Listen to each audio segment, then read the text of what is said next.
So in today's tutorial, I'm going to show you how to take a drawing from your sketchbook and convert it into a more highly realized sketch for concept art, for something that you might want to show to a client.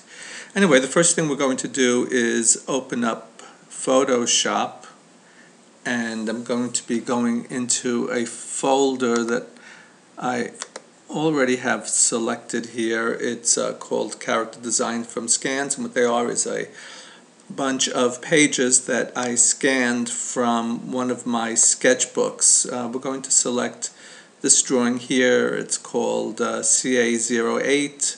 CA is for Concept Art, and what we have here is a very simple drawing of a character. And what I'm going to be doing is showing you in a few short steps how we can take this sketch and convert it to something that you might want to show to a client if you're working on game design or some animation concepts or book concepts or whatever. Anyway, so we have our drawing open. I'm just going to enlarge it a little bit. And you can see what we have here. In fact, I'll go even further. You can see it's a very rough sketch. It's not hasn't even been cleaned up yet, and we're going to leave it in this state because we're not really concerned with having a highly polished, finished piece of art. What we want here is just to show something very spontaneous and well designed. Anyway, so here we have our black and white pencil sketch, and the first thing I'm going to do is convert it to a more brownish color. The end effect, what we're trying to achieve here is to have sort of like a sanguine chalk drawing on charcoal paper, the kind of thing that you might have done in figure drawing when you were a student. Or when you were an earlier student. So first thing I'm going to do is duplicate the background layer, and I always duplicate the background layer because I like to have the original art still within the files in case I ever need to go back to it. Usually you don't, but just for safety's sake, I like to have it.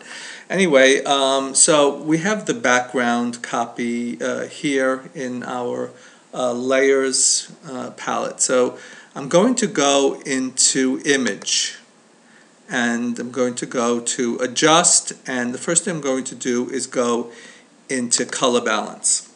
Alright, so we have a dialog box here, and it has three sliders going from cyan to red, magenta to green, yellow to blue, and we also have down here in the bottom some boxes say shadows, midtones, and highlights.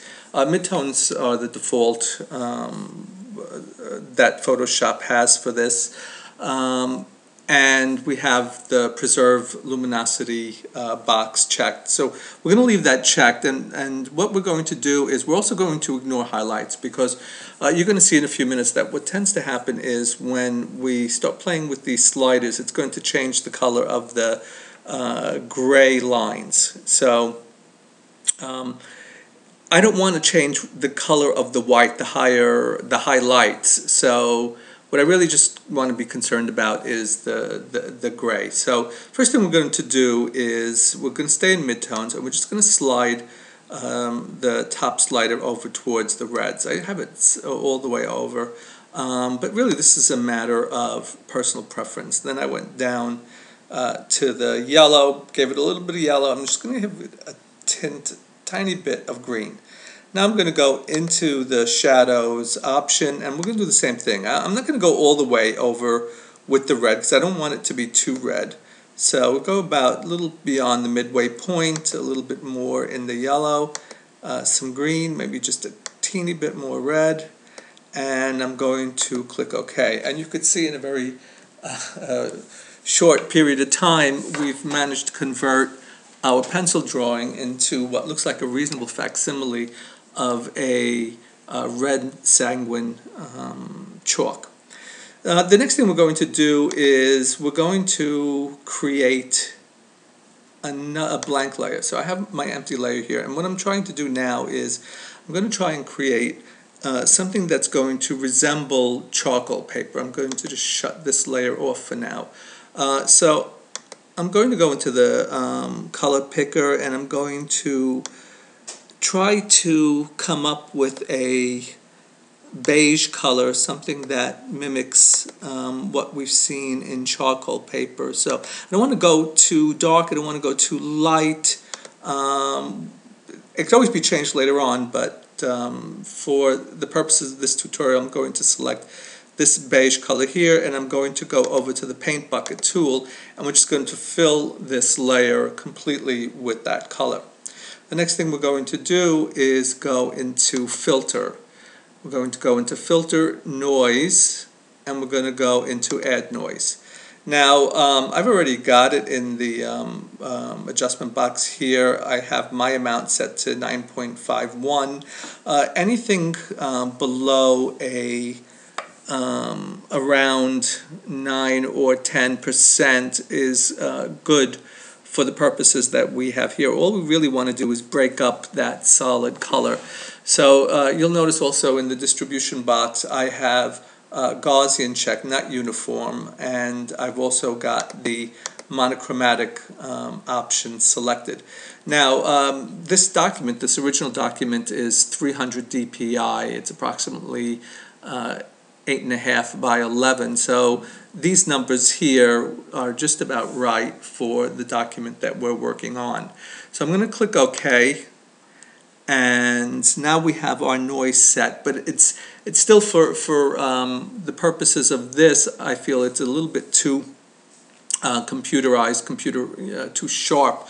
So one final thing we're going to do in preparation for this paper excuse me, is to go into the filter and blur, and the next thing we're going to do is go into the Gaussian blur. We're going to change our radius to approximately 0.9, 0.81. Any of that is just about right for what we're planning to do. You can see over here that what it did was it blurred that noise a bit. I'm going to click OK. So now what we have here is a reasonable facsimile of charcoal paper. So I'm going to go back to the layer that's on top. I'm going to turn that layer back on, and we're going to go into the blending mode, and we're going to go into multiply. I was in the wrong box.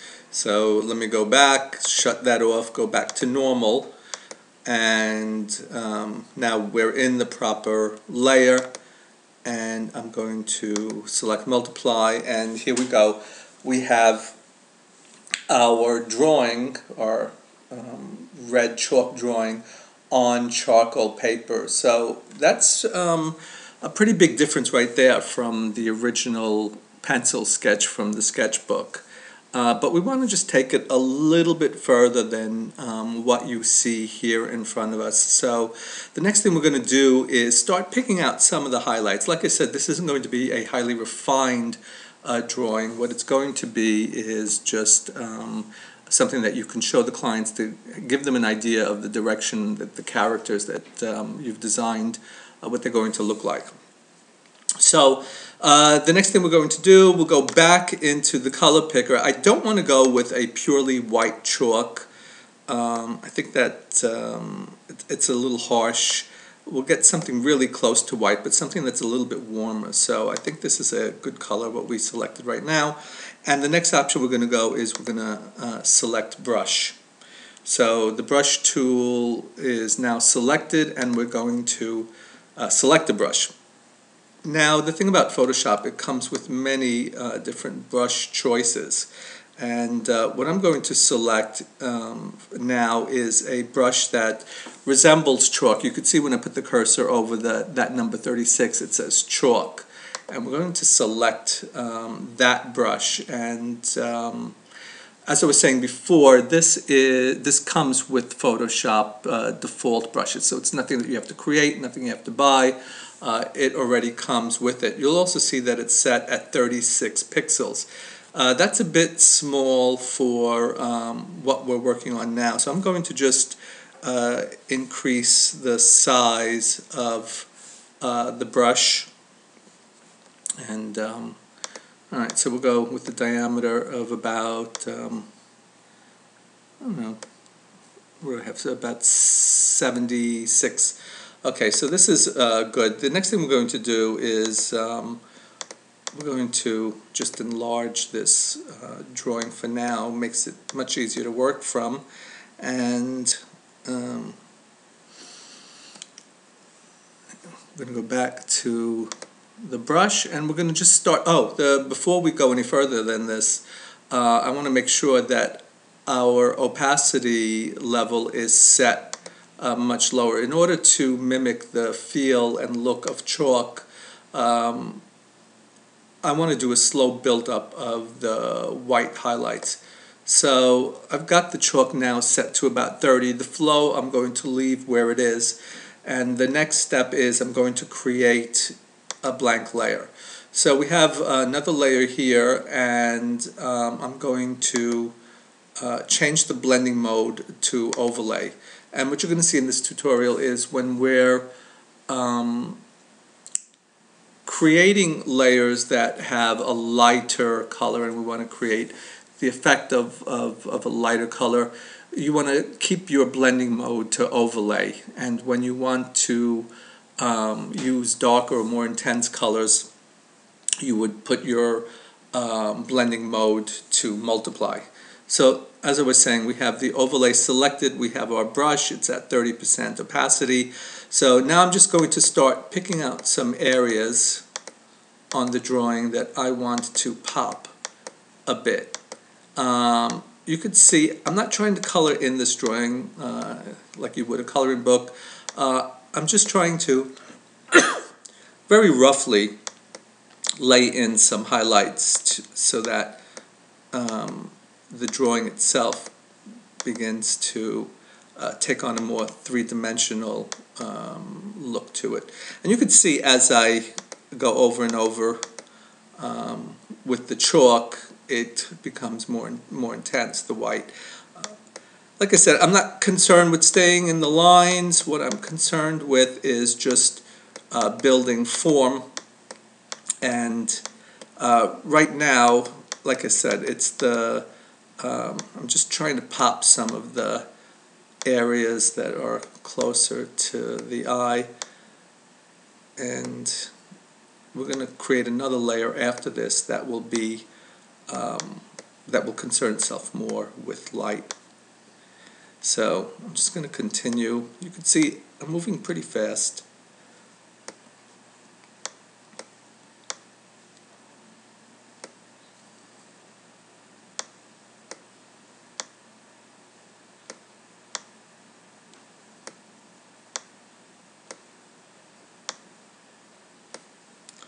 Even if I'm coming outside my lines, you could see over here that happened. Doesn't matter. Like I said, this is meant to feel spontaneous. So if something pops out a little bit from the lines, we're not going to worry about it too much. If it was something that that was glaringly wrong with it, all we would need to do is go into the eraser and just erase some of that color back. But like I said, this is not something that I'm too worried about with a drawing like this. So as you can see, this is the first layer, and I began to pop some white. I'm going to create another layer now, and it's basically another layer, empty layer, and I'm going to go once again to overlay. And I'm not going to change the color of the chalk. What I'm doing is I'm building up another highlight layer. This time I'm more concerned with light and where the light is hitting our subject. And so what I'm going to do is, I figure it's going to be here towards the front and in this right-hand side. And like I said, it's not going to be scientific. I'm just trying to lead the viewer's eyes to the parts of the drawing that I feel are important for the viewer. So you can see here that I've begun to build up some areas much more intense with the highlights.